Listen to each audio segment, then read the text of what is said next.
New tonight, American Doll Company is using its Girl Guide series to help young girls have courageous conversations about race and inclusion. This is thanks to a local author and philanthropist and mom. Shannon Sims joins us live in Milwaukee with how this whole collaboration came about. Shannon. Steve, Deanna Singh says it's not a question if kids are talking about race, but rather are they well resourced to have the conversation already being had.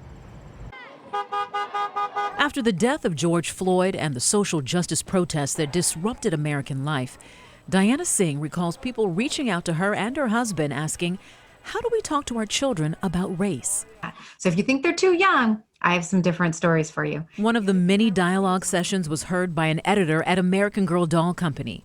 That turned into a beautiful collaboration. I am so delighted to be able to work with American Girl. When you think about the reach and the breadth of that amazing, iconic company, it gives me chills. Singh penned the book Race and Inclusion, Standing Up to Racism and Building a Better World.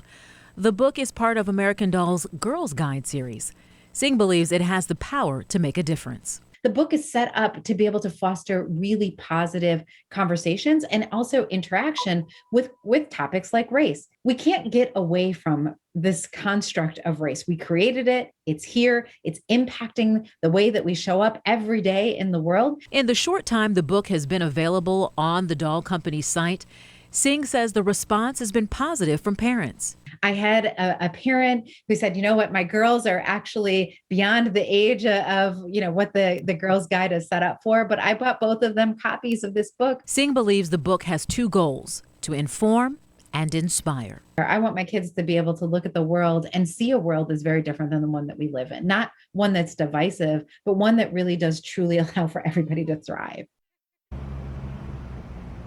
Shannon, how can people get this book if they want it? Most definitely. Well, first I want to say that this book is not gender specific, so boys can learn a lot from this resource as well. And to make sure of that, we've put a link inside this story on our website at tmj4.com. Steve?